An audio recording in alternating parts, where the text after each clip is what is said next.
আমার আসলে কোনো মানে আমার যে অবস্থান, মানে আমিও যে এক্সিস্ট করি, এটা কেউ গুনতো না আর কি। আমাকে কেউ 2 পয়সার দাম দিত না তখন, কারণ আমার বন্ধু বান্ধব সবাই ইঞ্জিনিয়ার, আমি হচ্ছে দোকানদার। দোকানদারকে কে দাম দেয়, তাই না? এমনও হয়েছে ভাই, ইফতার পার্টি হচ্ছে, আমাকে কেউ ফোন করে নাই ইফতার পার্টিতে আসার জন্য, কারণ সবাই বলতো ও তো দোকানদারি করে, ও আমাদের সঙ্গে দরকার কি। এরকম একটা গেট টুগেদার হচ্ছে বন্ধুদের মধ্যে, আমাকে কেউ ফোন করে বলে নাই তুই আয়, কেউ বলে নাই। আর কেউ গুনতো না আমাকে, আমাকে আড্ডায় রাখা যায় এটা কেউ মনে করতো না। এই কষ্টগুলো আমার ছিল। কারো কাছ থেকে পাত্তা না পাওয়া পৃথিবীর সবচেয়ে বেশি কষ্টগুলোর মধ্যে একটা।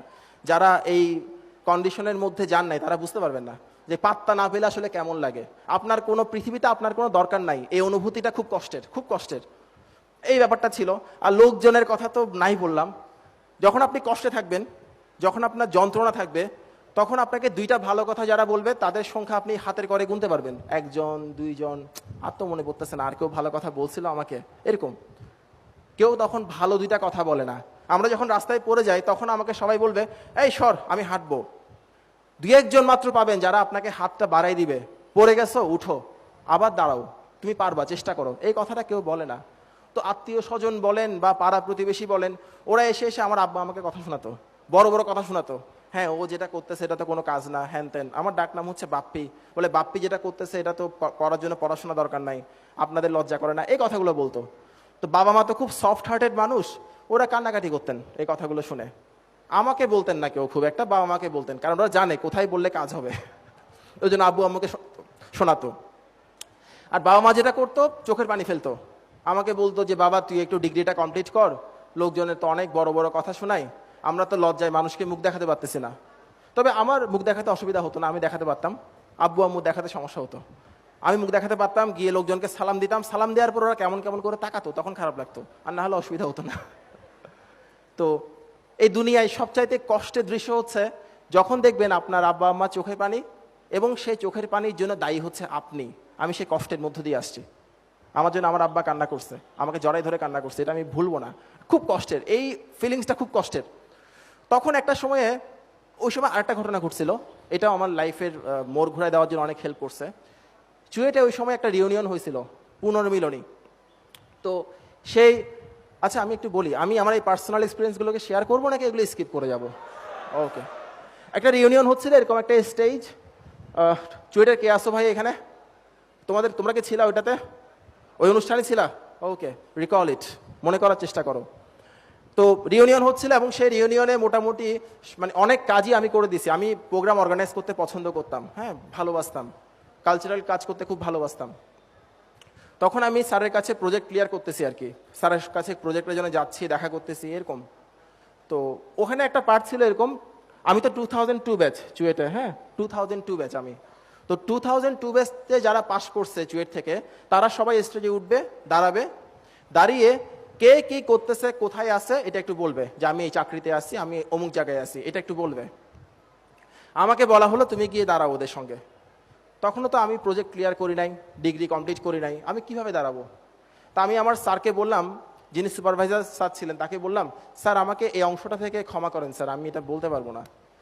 বলে কেন, অসুবিধা কি, তুমি যাও স্টেজে যাও, গিয়ে বলো আমি পড়াশোনা করছি ইন্টারমিডিয়েট পর্যন্ত, এখন ব্যবসা করি, এটা বলো, গিয়ে যাও। বললাম স্যার এটা কিভাবে বলবো, সবাই স্যার ছোট ভাই বোনরা বসে আছে সামনে, জুনিয়র স্যার সবাই আমার। বল না না না, বলো বলো যাও। তখন আমি স্যারকে হাত জোর করে বললাম স্যার আমাকে ক্ষমা করেন, আমি তো স্যার সব কাজই করে দিয়েছি অনুষ্ঠানের জন্য, এটা স্যার, স্যার প্লিজ। তখন স্যার খুব গম্ভীরভাবে বললেন তুমি স্টেজে উঠো, গিয়ে কথা বলো, এটার মধ্যে মার্কস আছে, যোগ হবে। হ্যাঁ স্যার, বলে it's a part of your project, go go businessman, এভাবে বলছিল আমাকে। আমি কি করব, গেলাম। এত কষ্ট লাগতেছিল। সবাই ধরেন বিভিন্ন জায়গাতে আছে, অনেকে গ্রামীণ ফোনে জব করে, অনেকে এরিকসনে জব করে, অনেকে বেসরকারি বিশ্ববিদ্যালয়ে শিক্ষক, বিভিন্ন জায়গায় পড়াচ্ছে, বিভিন্ন কিছু করতেছে, ভালো ভালো কাজ করতেছে। আমি তো এখনো মানে অনার্সই শেষ করি নাই, আমি কি বলবো। তখন মনে হচ্ছিল ওই মাইক্রোফোনটা আমার কাছে আসার আগে যদি আল্লাহ আমাকে তুলে নিত, যদি ঈশ্বর আমাকে ওই মুহূর্তে মৃত্যু দিতেন, আমার চাইতে খুশি কেউ হতো না। তো মৃত্যুর একটা সিস্টেম আছে, সিস্টেম হচ্ছে যখন আপনার ওই মৃত্যু সবচাইতে বেশি দরকার তখন আপনি সেটা পাবেন না, এটা হচ্ছে মৃত্যুর সিস্টেম। তো আমারও মৃত্যু আসে নাই, মৃত্যুর পরিবর্তে মাইক্রোফোন চলে আসছে হাতে। তো মাইক্রোফোন ধরে এখন খুব হাসতেছি, তখন খুব কষ্ট লাগছিল, ওই সময়ের ফিলিংস বোঝানো যাবে না।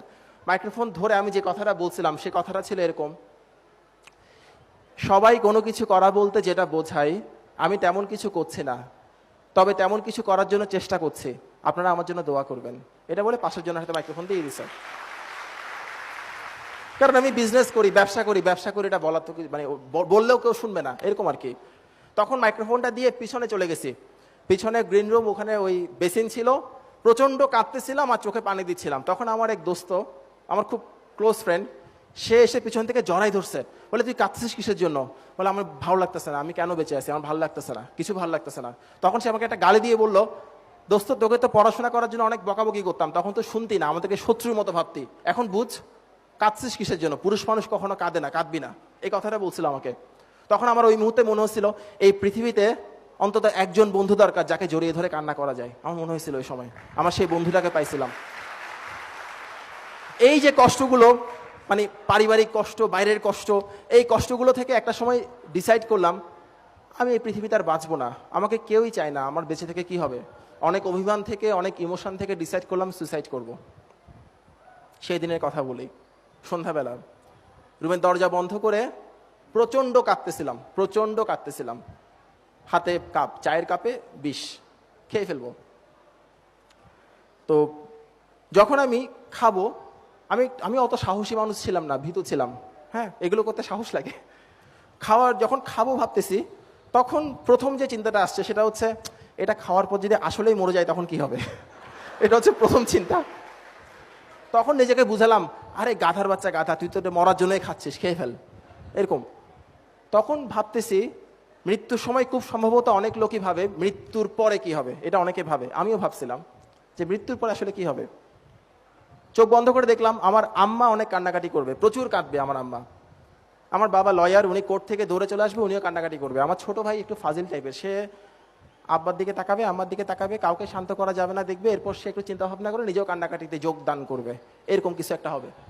তো ভাবলাম, এটা যখন ভাবছি আমার সবচেয়ে এখন মনে আছে, সবচেয়ে বেশি কষ্ট লাগছিল আমার মায়ের মুখটা যখন চিন্তা করছি, চোখের সামনে আসছে, খুব কষ্ট লাগছে। তখন ভাবলাম এই যে আমার লাইফটা, এটা তো আমার মায়ের দেয়া একটা উপহার, এই লাইফটাকে আমি নিজের হাতে কিভাবে শেষ করব, আমি পারবো না, সম্ভব না, আমি আমার মায়ের জন্য বেঁচে থাকবো, এই কথাটা মনে হয়েছিল। তখন মনে হয়েছিল আচ্ছা আমি যদি বেঁচেই থাকি তাহলে আমি কি হবে বলেন তো। আমার বন্ধু বান্ধব সবাই কতদিন হয়ে গেছে চাকরি বাকরি করতেছে, অনেক দূর চলে গেছে, ওদের কাউকে আমি ছুঁতে পারবো না, ওদের সমান হতে পারবো না, আমার কি হবে।